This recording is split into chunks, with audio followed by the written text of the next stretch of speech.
Affiliate Nerd Out. Join me as always is Christen Evans. Welcome back to the Nerdatorium. Hi. Easy for you to say this week. Is it? I don't know. I feel like you got your mix a little talked up there. I'm all over the place this week. I've got a lot of things going on, but I'm also calm and not rushed by client work, which is great. That's the But ideal state, having a bunch to do, but not feeling anxious about it. yes, the anxious is was there last week, but now we're calmed down and I sold a content package, so get to work on that. So excited. Thanks to folks over at Everflow for believing in me and taking the plunge, which is great. What's going on with you? Kind of same old, same old. I had a really great board of directors meeting yesterday with the PMA, which, by the way, for anyone out there listening, now is a really good time to take advantage of some of those freebies, like your affiliate summit tickets. And if you're not a member of the PMA, now is a good time to sign up so that you can get those freebies like affiliate summit tickets.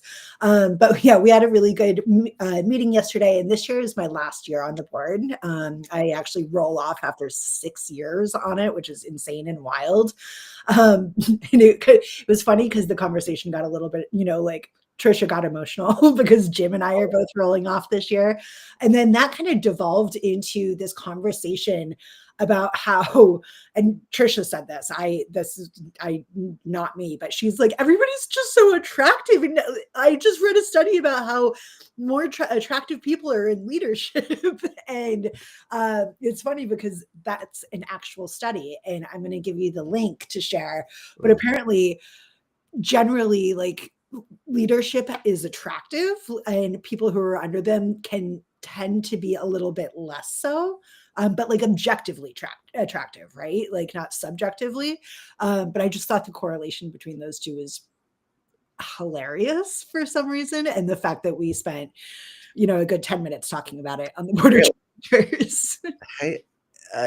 Were some people believers and not believers? Like I could give you examples of unattractive people that are winners. Yeah, I mean, I totally think it's I think it's coincidental 100%, but I also think it's like pretty privilege a little bit too. Are you familiar with that concept? Yeah, I get it. Yeah. I've never lived it, but I understand. Yeah. Yeah, it was just such a kind of funny conversation to have on a board of directors meeting. Meanwhile, I'm sitting there like t-shirt, messy hair, like glasses, no makeup on. I was like, don't think that's true. I don't think it's true.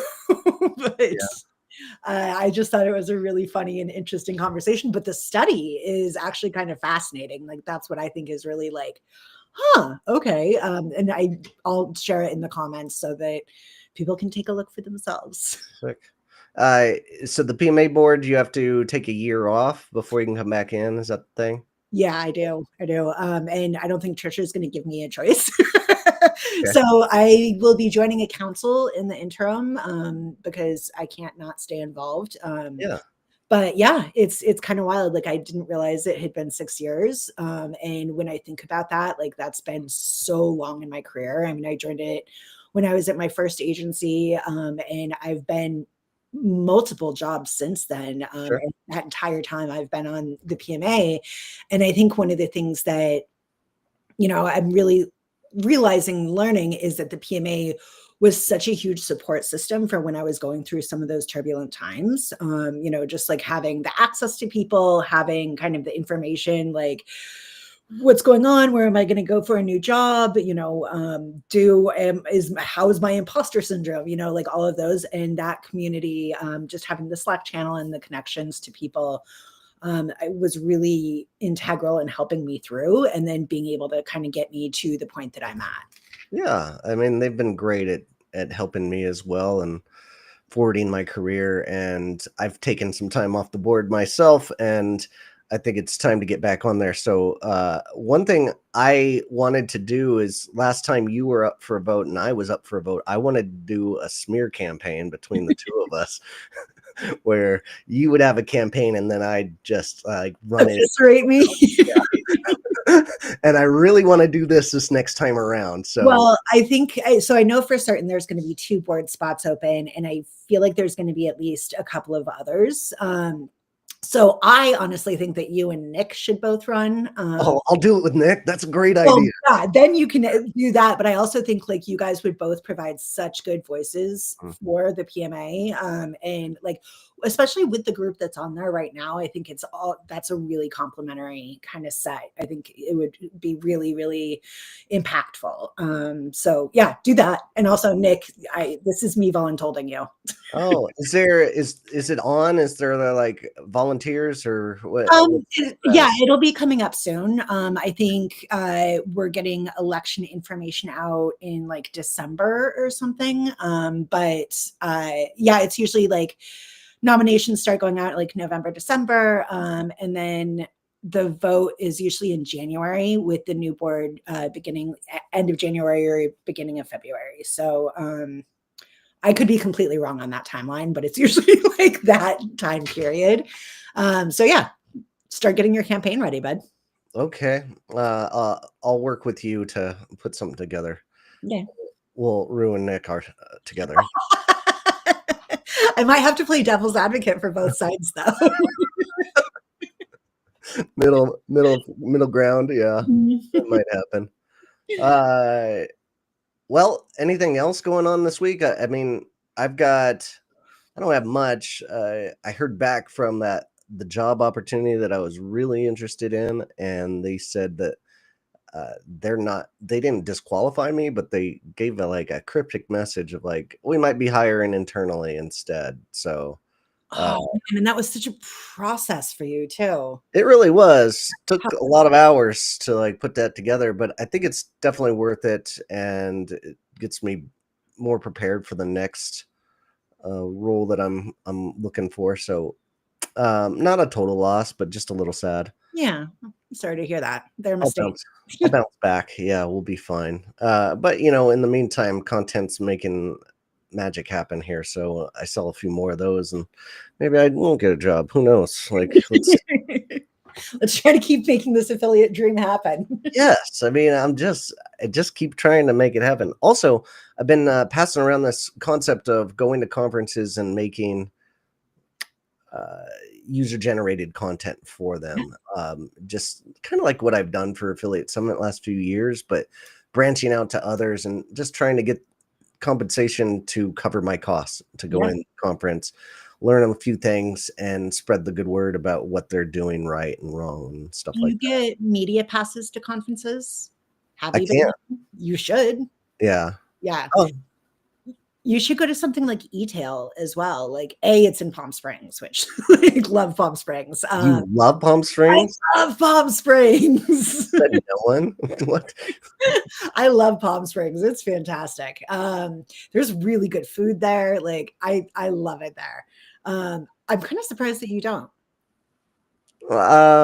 Maybe I'm not that surprised. Maybe I need to think on that a little bit more. I mean, I've spent enough time in the desert to not care to be there anymore. So I feel like I don't think of Palm Springs as the desert, even though it obviously is. It's just like very deserty. Super deserty. Yeah. Anyway, E-Tail would be a good one to go to. And I know that I'm pretty sure they have media passes because they have podcasters there all the time.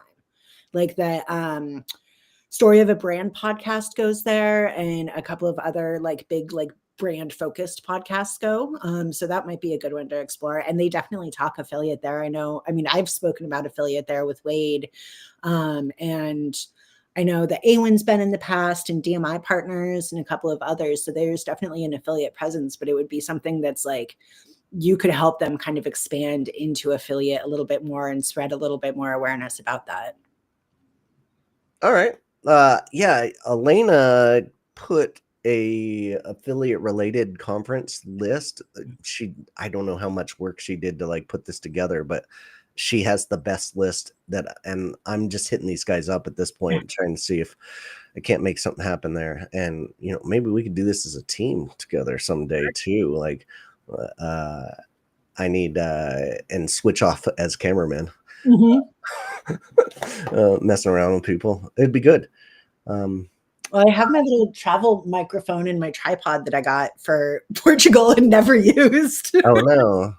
I know, I got so decked out, and then it was such a busy show, and I was having too much fun, and I was like, "You know what? Just enjoy being here. Just Yeah. be in Portugal for a minute." Yeah. Do you plan to go anywhere else besides ASW next? I don't know.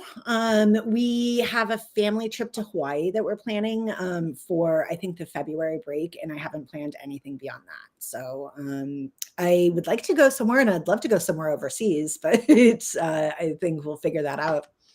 Most of these opportunities have come up relatively last minute. Like both China and Portugal came up within like a month and a half of Mhm. the actual conference. So um, I just have to be flexible and make sure my passport's up to date.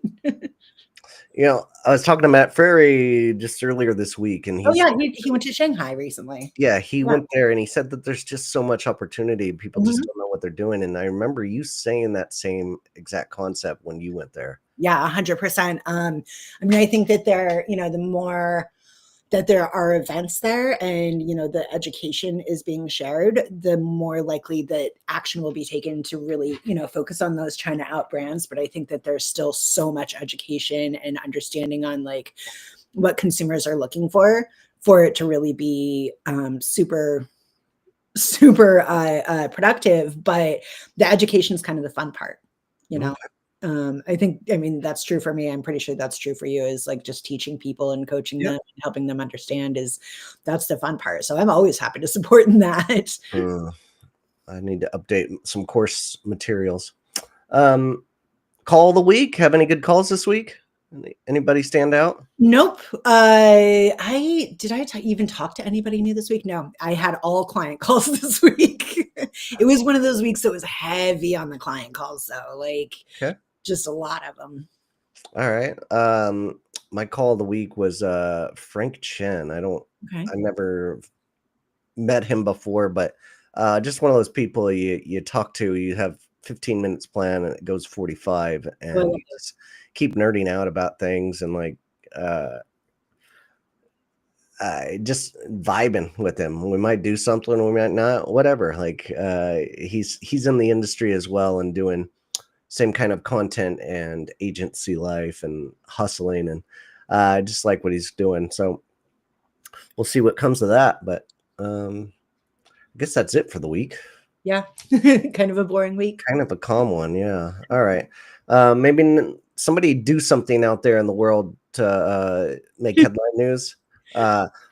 Speaking of that, I had a webinar on Thursday that went really well. Hundreds of people showed I up, love which that. was awesome.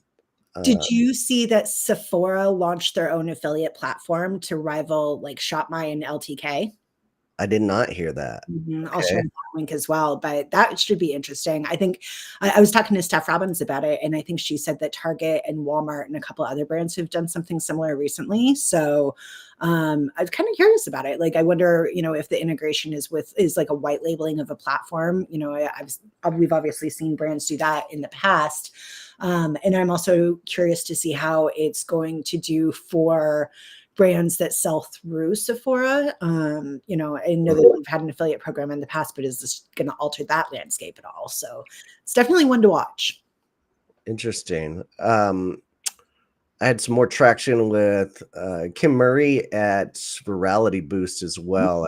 I just keep dropping her name everywhere because I love what she's offering, and Yeah. they have a really nice influencer package to go out and do the work and find a bunch of people to promote your product. And it's a really good deal for any of your clients that are willing to do the upfront fee and get a bunch of influencers into the program. It's a really hot run right now, so go check her out. I'll Mhm. leave a link in there. But all right, that's our time for today. Thanks for joining me again. Of course. Have a good weekend. All right, you do the same.